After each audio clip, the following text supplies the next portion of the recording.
اصدقائي وحبايبي مع ممدوح علم نفسك بنفسك. ان شاء الله احنا هنشتغل النهارده في فيديو جديد، بس الفيديو ده انا عملته قبل كده، بس للاسف في ناس طالباه تاني كتير جدا طالبين الفيديو ده. فانا بصراحه انتهزت الفرصه، احنا جات لنا غساله LG فيها المشكله اللي هم بيسالوا عليها، وهنبتدي نشتغل فيها ونراجعها تاني واحده واحده مع بعض. عايز اقول لك على حاجه، ما تخافش، كل حاجه سهله، بس انت فكر، كل الامور سهله صدقني، ما تخافش. النهارده انا عايز اقول لك اني ان انا عملت فيديو قبل كده عن غساله الاطباق، بس حصل فيه اخطاء بسيطه، بس انا كاتب في الديسكريبشن الوصف الخطا اللي تم ايه هو. وانا بركب الترومبه بتاعه طرد الميه، معلش عشان انا دراع القطع بتاع الرباط ما بقدرش ان انا اضغط، وكان في اللي هو الجزء البلاستيك اللي بيعمل الرشاش اللي بيلف عشان الميه تنزل والكلام ده. كنت عايز اقول لكم ان كان في مشكله بس انا نسيت اشرحها. بيبقى في بنزين بلاستيك في الرشاش ده، بيبقى راكبين فين؟ راكبين في الفلتر من تحت الكبير المدور ده. البنزين دول كانوا زي ما تقول متاكلين، فكانت الميه بتطلع من حوالين منهم. بس انا لما جيت عملت الفيديو ولقيت الكلام ده، بعد الفيديو عدلت الكلام ده. طبعا انا ركبت الترومبه الاول صح، لان لو ما ركبتش صح الميه هتنزل. ركبت الترومبه الطرد كويس، وجيت للدراع ده عملت فيه ايه. انا كل اللي عملته ان انا جبت جوان ركبته فيه ورحت منزله في المكان ده، فنزل ضغط، فالجوان ده منع اللي هو تسريب الميه. ممكن تجيب التeflon بتاع السباكه ده اللي بيلفوه على حنفيات السباكه قبل ما يكون، ممكن تلف داير ما يدور وتروح نازل كابسها، وهي طبعا راكبه بقفيز فوق والقفيز في الجنب، هتبقى زي الفل، مفيش اي مشكله. هندخل بقى الفيديو ده هوري لك العمليه باينه وواضحه. طبعا انا فكيت الاول الحتتين البلاستيك اللي هم بيبقوا في الظهر عشان اوفر عليك الفيديو في الظهر دول، على اساس ان انا اوفر طول الفيديو، نحاول ان احنا نقصره. وبعد كده فكيت الاربع مسامير الصغيرين دول اللي هم في الظهر علشان افك الصاجه اللي بتبقى في الظهر، اللي هي كلكم شفتوها طبعا، اللي هي الصاجه دي كلكم شفتوها، على اساس ان انا مش عايز اطول الفيديو، بحيث ان احنا نستفاد في الفيديو من كل حاجه. بعد كده انا طبعا شديت الكفر ده لورا عشان اطلع الكفر، عشان الكفر يطلع بيه الشكل ده. هوري لك دلوقتي على الطبيعه ايه المشكله، وانت لما تشوفها هتستعجب من العطل الموجود. بص انا هنزل معاك كده، عايزك تاخد بالك. هفتح الباب، هي طبعا في الكهرباء اهي، ولو اديت ستارت طبعا هتبقى مشكله، بس انا هوري لك برضه. بس على الله تلف بقى، لان هي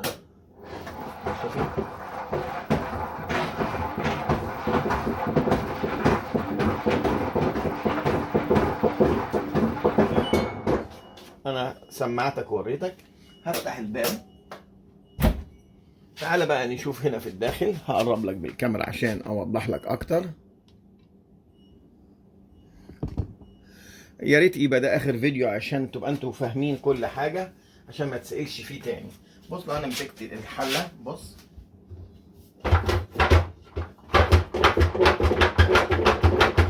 بالشكل ده. طبعا انتوا عارفين هيبقى ايه. هيبقى الاويل سي، وهيبقى البليتين، واحتمال ده يكون السبايدر مكسور، وده اكيد هيكون السبايدر بتاعنا مكسور.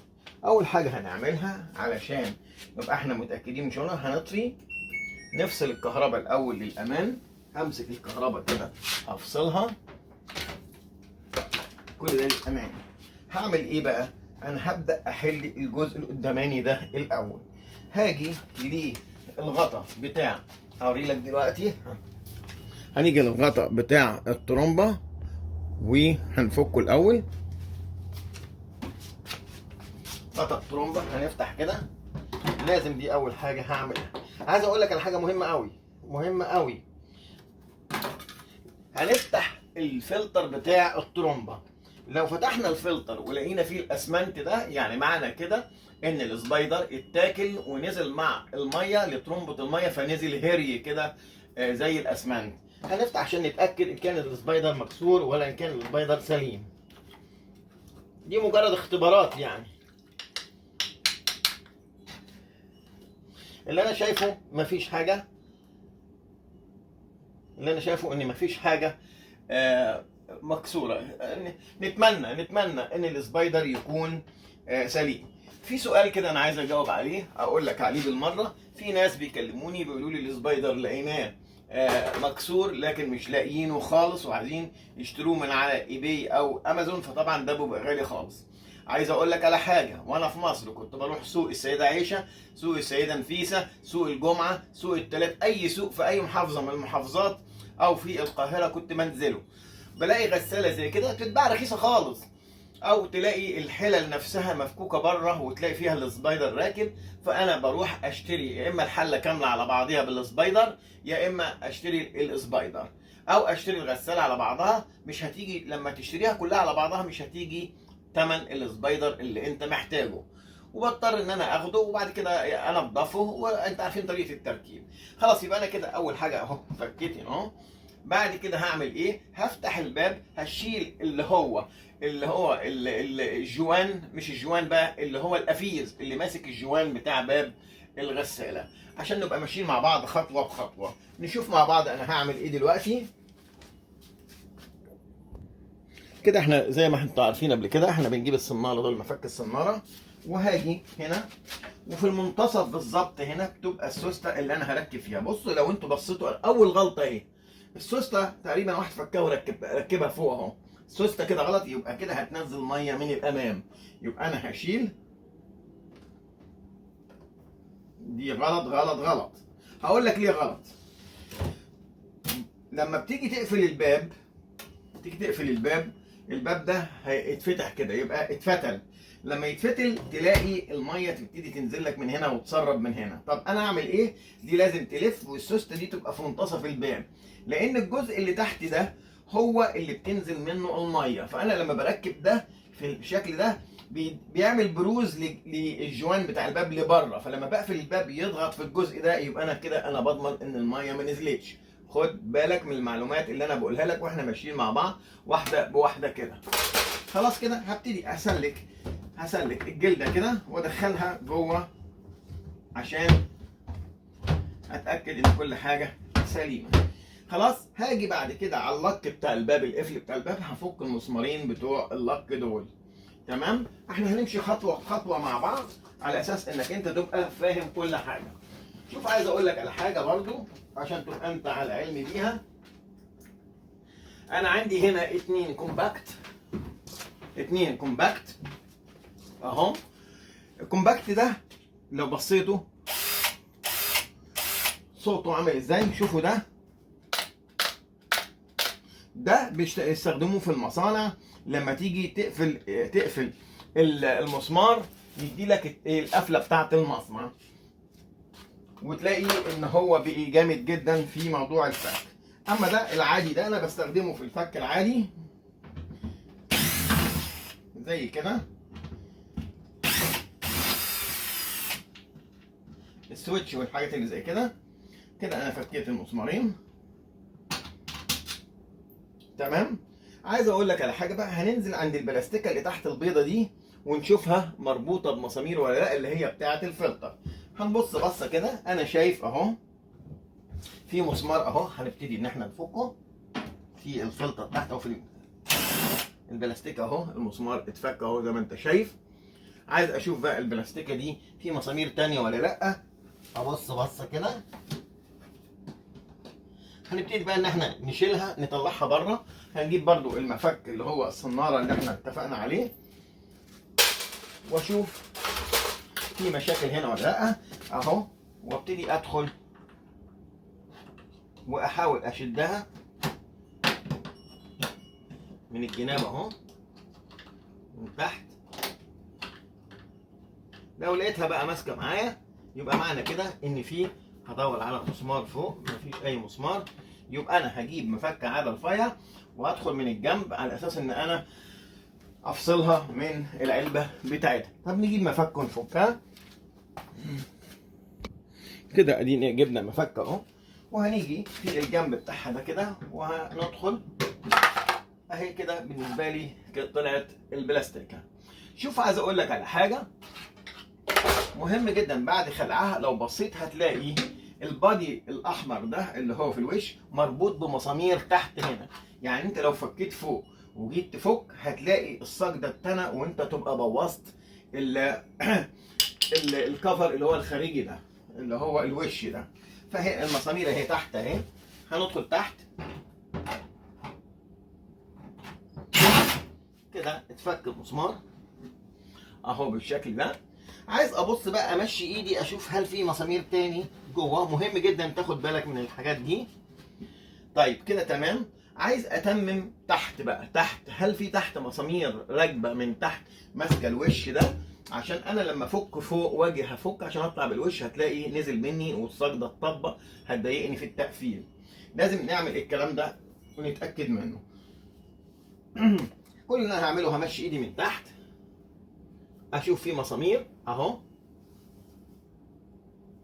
مفيش اي مسامير، يبقى احنا كده ماشيين صح في فك الغساله.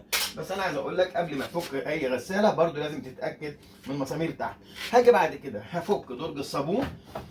انا ماشي معاك خطوه بخطوه. هضغط على اللسان ده بصبعي كده، اللسان ده عشان اقدر ان انا اطلع الدرج. هوري لك اهو، هو عامل لك زي مكان صباع اهو ان انا بضغط عليه عشان اقدر انزل الجزء ده عشان اقدر ان انا اسحب الدرج. هاجي ابص هنا بقى هل في مسامير راكبه هنا ولا كده؟ لقيت ادي مسمار، ادي كمان واحد تاني اهو، يبقى في مسمارين عندي في الوش. هاجي اعمل كده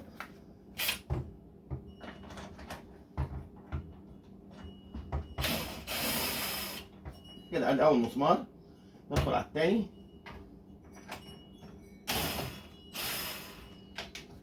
ادي تاني مسمار، يبقى ادي المسمارين في ايدي، يبقى انا كده فكيت الوش ده.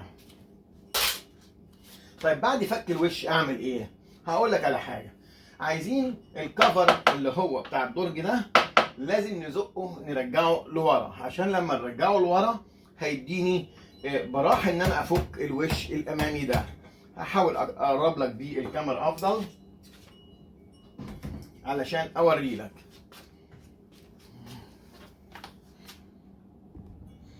زي ما انت شايف في خراطيم راكبه في مجر هنا. هبتدي ان انا اطلع الخراطيم دي كده من المجرة وازق. احاول ازق اهو زي ما كده زقناه لورا بحيث ان انا اطلعه من مكانه، يبقى طلع معايا بالشكل ده عشان انا لما افك الوش ما يضايقنيش.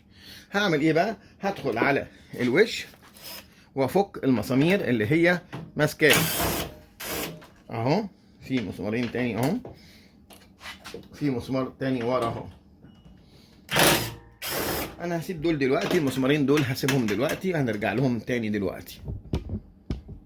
خلاص بعد ما فكيت المسمارين دول ابتدي بقى ابص من الداخل هنا اهو هل في اي مسامير من الداخل مربوطه. انا شايف كده ان مفيش اي مسامير، في كام لسان بلاستيك. فاحنا هنحط صوابع ايدينا كده اهو وهنبتدي ان احنا نرفع الوش عشان نشوف هنقدر نفكه ولا اهو زي ما انت شايف، ولا في حاجه تانية مضايقه. في مسمار عندي اهو، في مسمار عندي في الجنب ده اهو، ده محتاج ان هو يتفك اهو.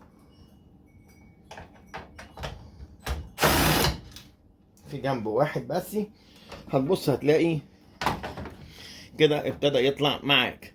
شوف عايز اقول لك على حاجه برضو. هنيجي نبص هنا فيش الكهرباء اهي واصله ورا اهي. هنفك الكلبسات بتاعتها هوريها لك. الكلبسات اللي هي البلاستيك اللي هي ماسكاهم يعني. هتبقى زي ما انت شايف ادي 3 وواحده 4. شوف عايز اقول لك على حاجه، دول 4 فيش اهم. بص واحده زرقاء في ازرق، ابيض في ابيض، احمر في احمر، خلاص، وابيض كبير في ابيض كبير. يعني لما تفكهم ما تخافش انك انت مش هيحصل اي مشكله في انك انت تفك وتركبهم. هندوس كده بايدينا هنا دوسه.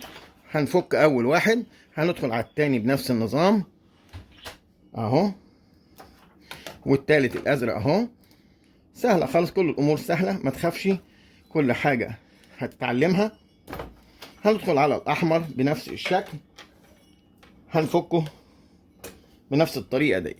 خلاص اجي بعد كده هبص الاقي الوش ده طلع معايا بسهوله خالص. هسلك السلوك اهي، طلع معايا بسهوله.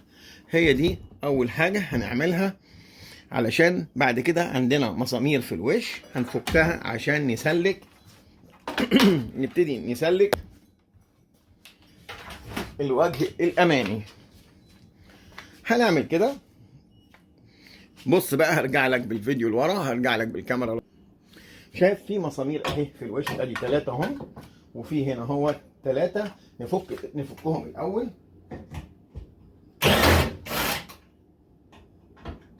خد بالك ان شكل المسامير دي مختلفة عن المسامير التانية، بتبقى ليها زي راس كده، زي راس 8 او 6، عشان لو انت عارف المسامير. هبتدي ان انا فكيت، هسند في الجنب، هسند برجلي كده زي ما بتقول بركبتي عشان ما يقعش يعورك.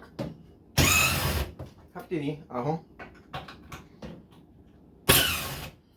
الفيديو ده ان شاء الله احنا هنعمله على جزئين لانه هيبقى طويل جدا، او ممكن ياخد 3 اجزاء، هنشوف.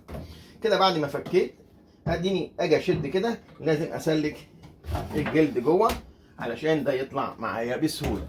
طبعا سلكت الجلد، هديله رفعه، طلع معايا زي ما انت شايف، طلع معايا بسهوله زي ما انت شايف بالشكل ده. تمام اهو. نبتدي بقى نشيله ونرجع نشوف هنعمل ايه.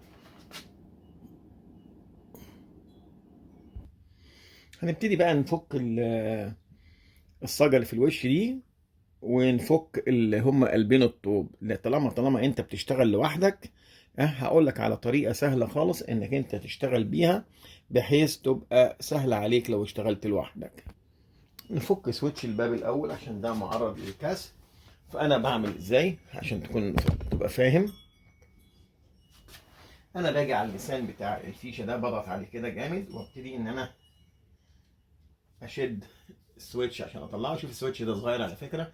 الفيديو اللي انا كنت شرحته قبل كده كان اللي هو ايه، اللي هو السويتش الطويل كده عشان ما يتكسرش. هبتدي بقى اعمل ايه، هفك الصاجه اللي فوق ديت، وبعد كده هدخل على قوالب الطوب اللي موجوده في الوش. فاحنا هنبدا بالصاجه دي الاول.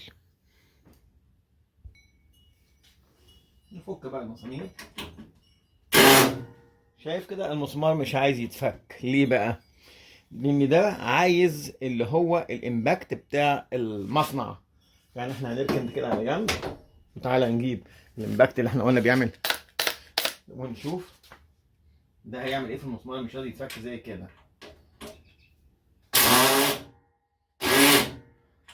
ده المسمار ده.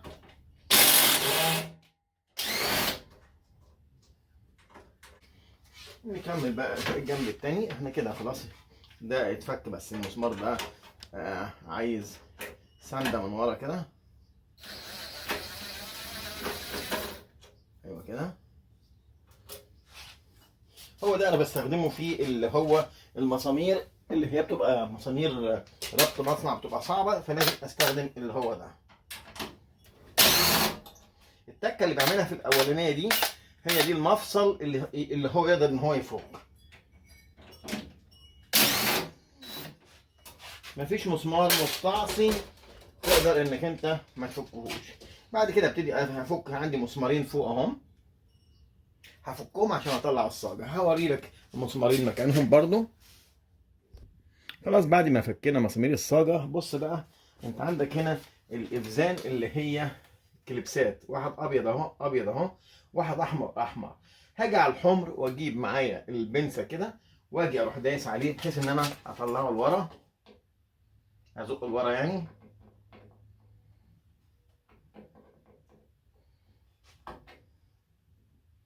خلاص كده زقيت واحد اهو.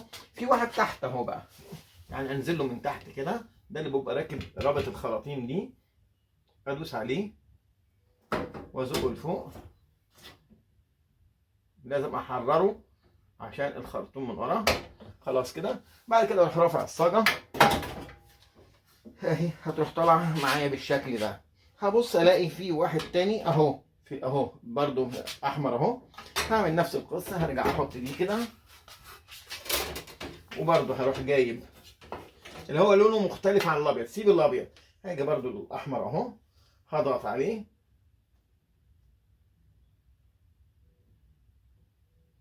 واروح زقه للداخل اهو كده، عشان اقدر ان انا افك الخراطيم احررها.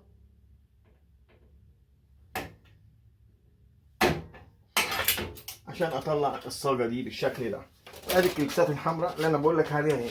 ادي واحد كان في الخرطوم ده، نفس الخرطوم في واحد اهو، كان في واحد في السلكه اللي هي بتاعه اللمبه بتاعه اللي بتنورها من الداخل. خلاص كده احنا ماشيين مع بعض واحده واحده. هاجي بقى اعمل ايه هنا؟ شوف انا هقول لك على حاجه، طالما بتشتغل لوحدك انا هفك قالب الطوب ده وقالب الطوب ده. بعد ما افك قوالب الطوب هوريك احنا هنعمل ايه. شايف، عايز اقول لك الدراع ده بيتباع كده بالشكل ده كده اهو. طبعا الدراع ده بيركب فيه في الامباكت. هركب بقى الامباكت اللي هو بيفك الحاجات الصعبه. هركب اهو الدراع كده، ده ركب، وابتدي اجيب لقمه 10 هركبها من قدام عشان ان انا استخدمه بالشكل ده. لو ده ما قدرش يفك المسامير هنضطر نجيب له الامباكت الكبير. فانا هدخل كده واجرب.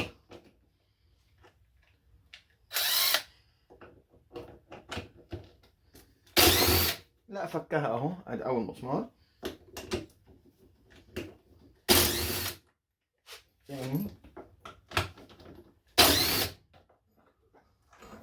تالت، وادي الرابع كده. ادي الاربع مسامير اتفكوا. هبتدي بقى اعمل ايه انا بعد فك الاربع مسامير؟ هشيل قالب الطوب. خد بالك الاسود فوق، هما الاثنين زي بعض بس الاسود فوق. هبتدي اشده كده عشان اطلعه بالشكل ده.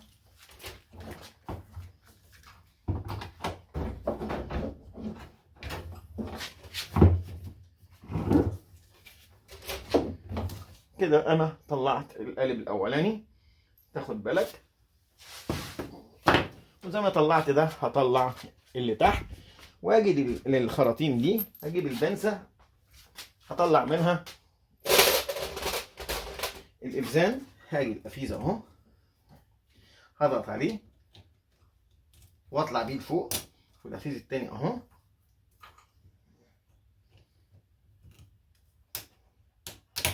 هطلع بيه برضه لفوق. على فكره الغساله دي هنا في اوروبا، في امريكا، زي في مصر، زي في اي دوله من الدول، مفيش اي مشكله. خلاص كده انا فكيت اهو الخراطيم عشان دي احررها بالشكل ده. هفك الخرطوم اللي تحت، القالب الطوب اللي تحت، وارجع لك تاني. شوف انا هقول لك على طريقه الفك الظريفه اللي انا هتبعها. شوفوا انا هعمل ايه. هاجي للكليبسات اللي هي بتاعت الهيتر اهو، هبتدي ان انا افكها.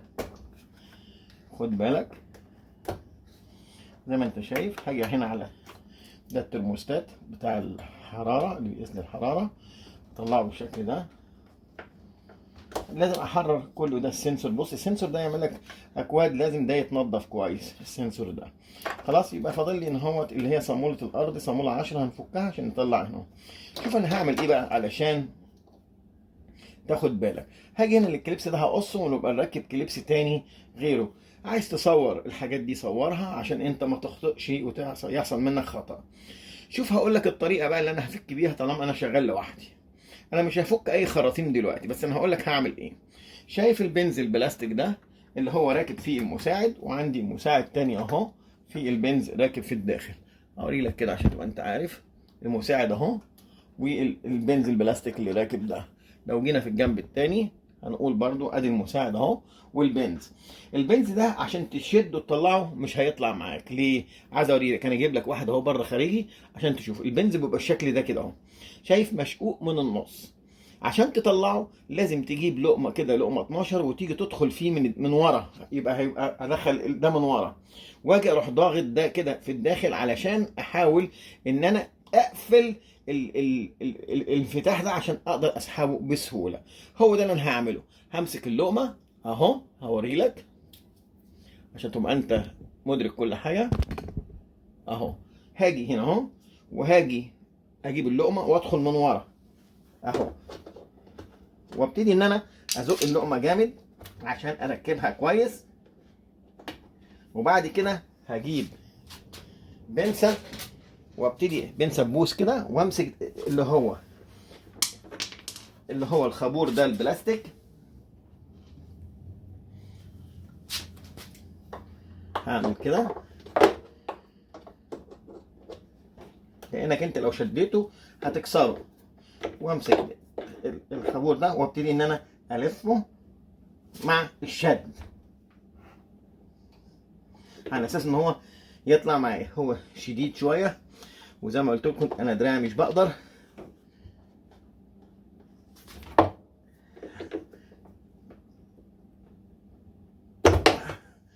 طب هجيب بنسه تانية غير البنسه دي وارجع لك تاني.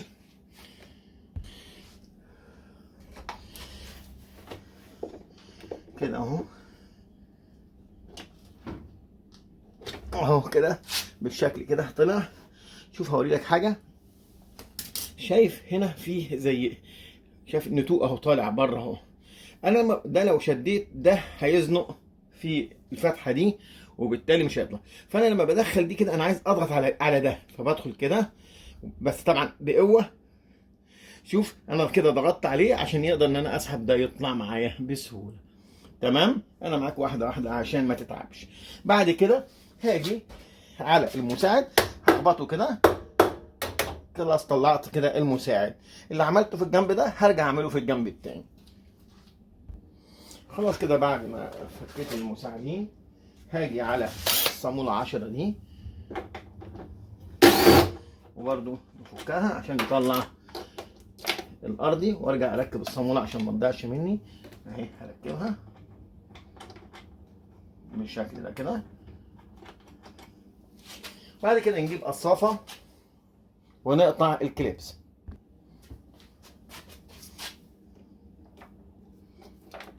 نقطع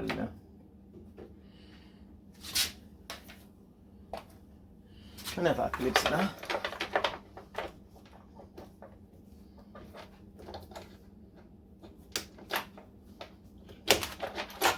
كده. بقى انا شلت السلك وحررت كل حاجه هنا. شوف هقول لك على حاجه بقى عشان تتعبش. هبتدي افك مسامير الداير، وهفك الحله دي على نصين. يعني هعمل ايه هوري لك دلوقتي. هبتدي افك المسامير اللي هي بتاعت الداير، بحيث ان انا اللي هي المسامير دي اللي في الداير دي هبتدي افكها، عشان انا هفك الحله دي على جزئين، مش هحلها مره واحده علشان انا شغال لوحدي، فانا مش عايز ان انا اتعب. فانا هعمل ايه هقول لك على حاجه. الحله دي الجزء البلاستيك الامامي ده فيه حاجات راكبه من فوق، بس انا ايه هفك المسامير بس وارجع اعدلها. ندخل كده على مسامير، برضو مسامير 10، نتاكد ان هو فك مش رباط كده. هبتدي افك المسامير ديت. هفك مسامير الداير كلها.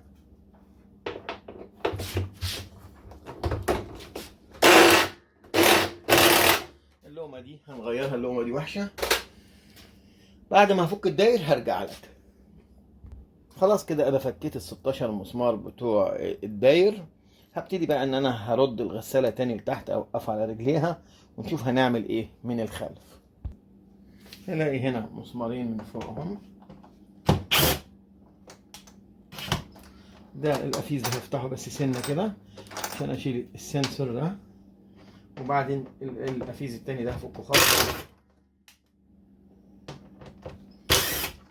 كده عشان اطلعه بالشكل ده. خلاص كده انا كده بالنسبه لي حررت الجزء القداماني ده. طب يطلع امتى؟ لو انا شلت السوستتين اللي في الجنب دول، السوسته دي والسوسته اللي في الجنب التاني، لو انا شلتهم هقدر ان انا اطلع الجزء ده. بس انا عشان اشيلهم اللي هيحصل ان الحله هتسقط والموتور راكب في الخلف. فانا اللي هعمله هلف الاول افك الموتور عشان اخفف الموضوع، وبعد كده ابتدي افك الجزء القداماني ده. هبتدي بقى ان انا افك المسمار ده شايفين ده مش عايز يفك، لان ده له عزم بنشتغل عليه. هنجيب له بقى اللي يقدر يفكه.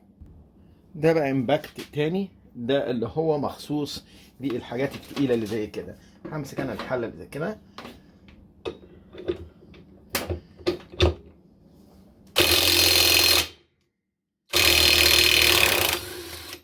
كده، فك المسمار. وشوف المسمار عشان مصدي فطبعا في صعوبه، بس الامباكت ده مفيش حاجه بتصعب عليه، بيفك كاوتش العربيه وبيعمل حاجات كتيره اللي هي الصعبه خالص اللي زي كده. كل امباكت معايا من الثلاثه، انا عندي 4، كل واحد له شغل معين، ما ينفعش اشتغل بواحد كلها. لو اشتغلت بده على طول ده هيبوظ المسامير وهيبوظ الدنيا، لان ده هيفي ديوتي للخدمه الشاقه.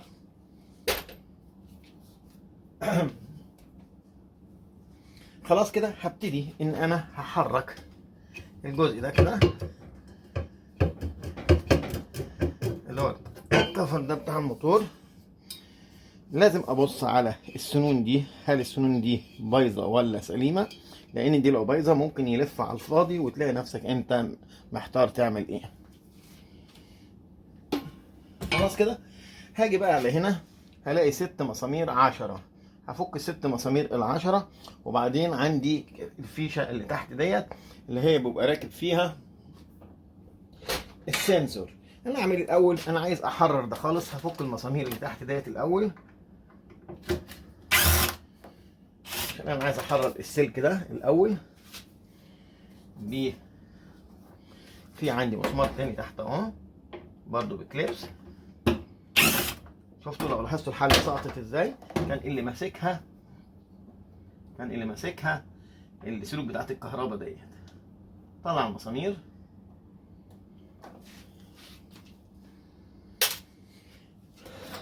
وهاجي برضو للمسامير اللي هنا هطلع كل المسامير اهو.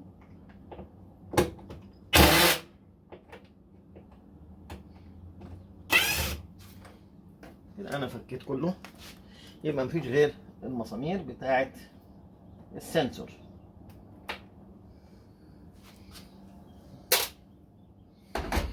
هعدل الغسالة عشان نشتغل بقى في العدل. هبتدي بقى باللي هو ال10 ده. هبتدي ان انا هفك المسامير اللي عندي دي بالشكل ده، تبقى بالشكل اللي انت شايفه.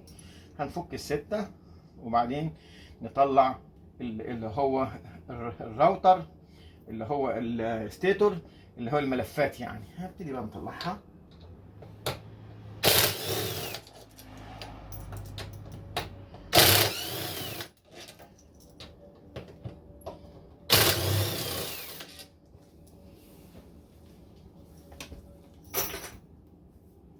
هاجي بقى في اخر واحد لازم امسك الستيتور بايدي عشان ما يقعش،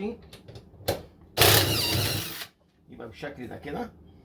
بعد كده هاجي ليه السنسور، ابتدي افك الفاش بتاعته. هضغط كده ضغطه اهو طلع، واجي للتاني واحد ضغطه من النص، والفيشه دي بتاعت الستيتور ايه من الجناب. هضغط من الجناب، مشكلتي في الضغط بس.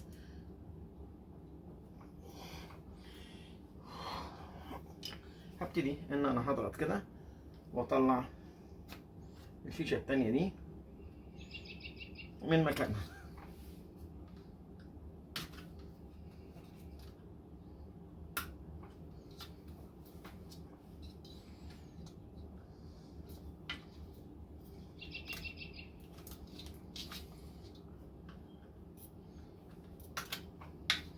كده وطلعت كده الستيتور الملف.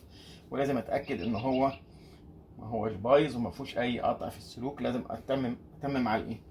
شوف عايز اقول لك على حاجه، طالما ده معلوش صدى وكده، اعتقد لكن مش متاكد ان السبايدر ممكن يكون سليم. هنشوف.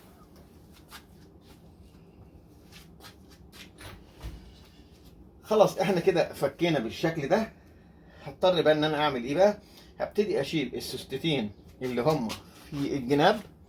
ابتدي اشيل السوستتين اللي في واحده في اليمين وفي الشمال، على اساس ان انا اقدر اسقط الحله دي تحت. وبعد كده هقسمها نصين، وبعد ما اقسمها نصين هرجع ان انا افك. انا عايز افك. شوف هنا عايز اقول لك على حاجه. شوف عايز اقول لك على حاجه هنا. المساعد ده فك اهو. المساعد ده فك من مكانه. فانا كل اللي انا هعمله ان انا برضو هجيب الامباكت وهفكه اهو. هاجي برضو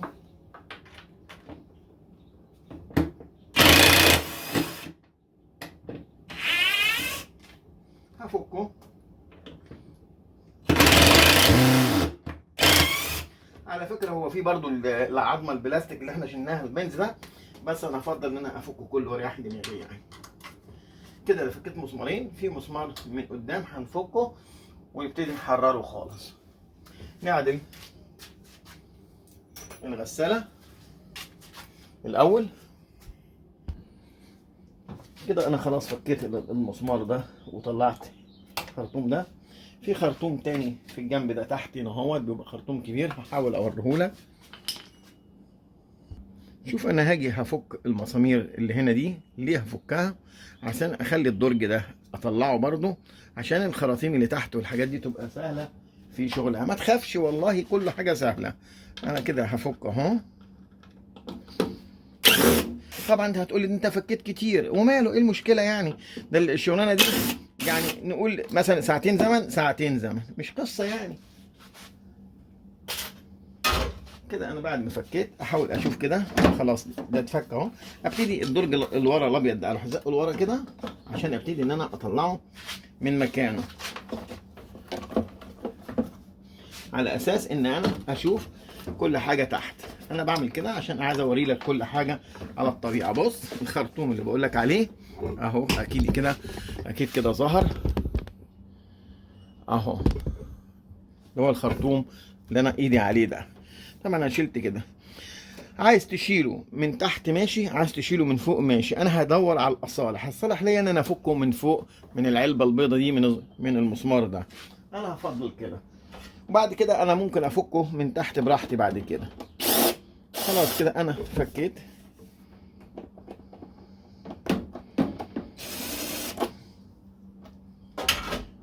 اشد الخرطوم من العلبه اهو. كده الخرطوم طلع زي ما انت شايف اهو. تمام. ارجع ادور على حاجه تاني. في خرطوم تاني اهو. لو شفت الخرطوم الرفيع اللي انا ايدي عليه ده، هحاول اجيب لك النور واوري لك افضل عشان تبقى انت شايف كويس. في خرطوم عندك رفيع اهو، اللي هو ده اهو، راكب اهو. شايف؟ كل اللي انا هعمله همد ايدي كده واروح شده، طلعت الخرطوم بالشكل اللي انت شايفه ده. اي حاجه هتشوفها قدامك فكها، اي حاجه قدامك فكها. خلاص كده انا متهيألي كده فوق مفيش اي مشكله. هاجي للقايم المعدن ده انا هفكه بالمره، مفيش مشكله. هفكه عشان انا بدور على راحتي في الشغل، مش بدور على الكم، لا. خلاص كده انا فكيته. اجي اشيل العمود ده كده باللي فيه ممكن اهو، عشان كده انت تقدر تشوف الخرطوم اللي انا فكيته اهو. تقدر انك انت تشوفه كويس. والخرطوم ده في الحاله اللي زي دي بقى انا كنت ممكن اشيل العمود ده وافكه من تحت، بس انا بدور على ان حاجه ما تتعبنيش يعني. خلاص اتفقنا. نرجع بقى. هرجع ابص تحت واشوف خراطيم ترمبة الميه، طرد الميه، واشوف اي خرطوم تاني هلاقيه يصادفني في الطريق هبتدي هفكه. هنشوف كل حاجه مع بعض برضه. الخرطوم بقى اللي تحت ده اللي انا حاطط ايدي عليه ده، خد بالك ده راكب فيه ترمبة الميه، وماشي من ترمبة الميه راكب في الجزء النص القداماني ده، وراكب كمان له جزء تاني راكب في النص الوراني. فانا مش عايز ان انا افكه كله، انا هفكه بس من الترمبه، ولما يطلع بره اقدر ان انا افكه. بس طالما هفك دي نصين هفكه من الترمبه وهفكه من المنتصف. طبعا هنا بالنسبه للترمبه هو راكب بقفيز، اما بالنسبه للمنتصف راكب بمسمار.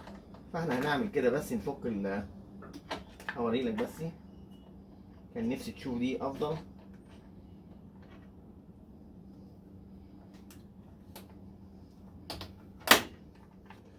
ريحتها صعبة جدا. هنجيب كلابة تانية غير دي. خلاص كده احنا فكينا الخرطوم اهو بالشكل ده كده زي ما انت شايفه اتفك. هبتدي بقى للخرطوم اللي في النص. شوف هجيب مفك قصير زي كده، المفك القصير ده عشان اقدر ان انا ادخل ايدي كده جوه واشوف مكان المسمار فين وافك المسمار.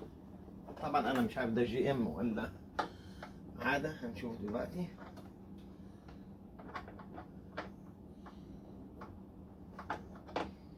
ده مفك عاده، نجيب له عاده. يبقى احنا كده خلاص فكينا الخرطوم للطرمبه، وادي الخرطوم من ورا اهو في الجنب التاني. بص لو انا اوريكم لقيت فيه ايه. لقيت فيه برشامه بتاعت برشامه المونيوم. خلاص يبقى انا كده بدور تاني على اي خراطيم تاني. كده مفيش، اعتقد ان كده مفيش خراطيم تاني. يبقى انا فاضل لي ايه بقى؟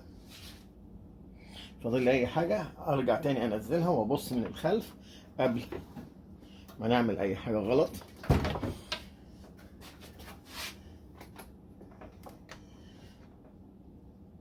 مفيش بس غير الارض بتاع الموتور هنفكه.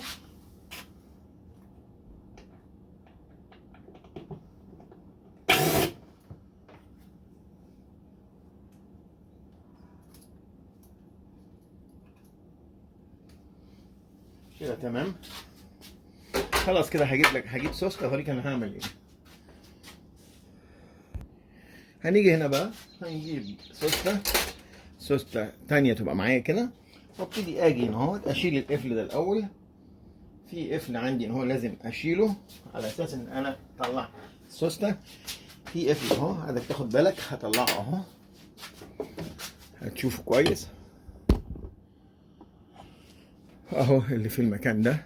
هبعد الخراطيم وادخل بالمفك، هعمل كده. يبقى انا طلعت القفل وارجع على السوسته اهي. هجيب سوسته ثانيه، ما تنساش انك شغال لوحدك، بس طبعا الدنيا كده خفيفه. وابتدي ارفع رفعه وانزل الحله، هتنزل معايا الحله زي ما انت شايف. تمام. اللي عملته هنا هعمله برضو في الجنب التاني.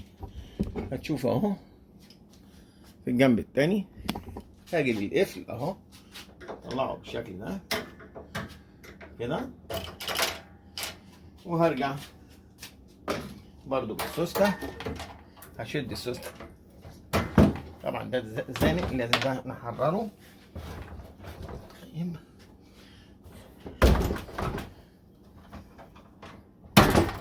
كده. يبقى احنا طلعنا السوسته التانية.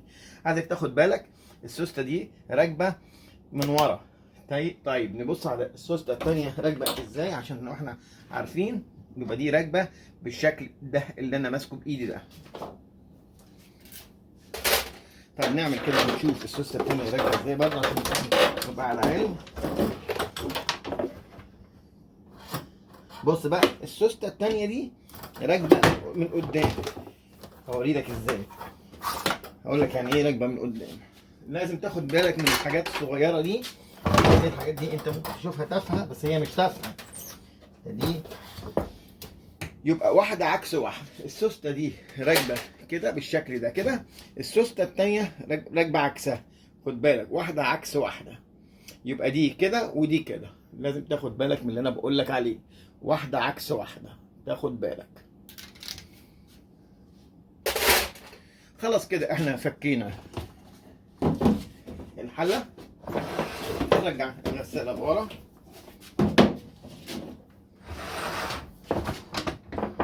عايز تطلع الغساله كلها الحله كلها على بعض ماشي. عايز انك انت تطلع الجزء ده عشان تخف معاك اهو عادي. ممكن تطلع الجزء ده لوحده كده عشان تبقى خفيفه معاك في الشيل، سهله.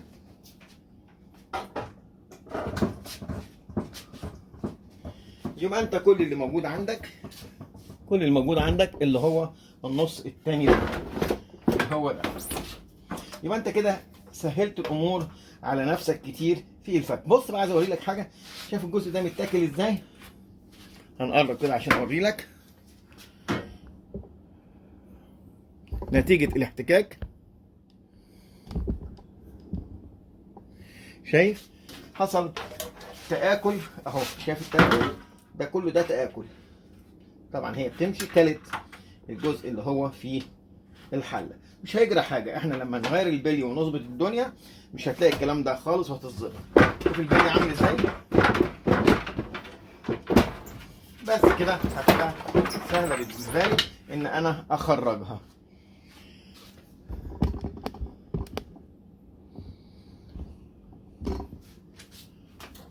كده يبقى انا وريتك ازاي ان احنا فكينا الحله وطلعناها من الغساله. يا رب اذا عجبك الفيديو ما تنساش لايك وشير وسبسكرايب وتفعل الجرس. خلاص بعد ما هنطلع الحله ان شاء الله هتشوف ازاي هنغير البلي وهنجمعها ونرجع نركب الحله ونجمع الغساله. بشوفكم على خير ان شاء الله. باي باي.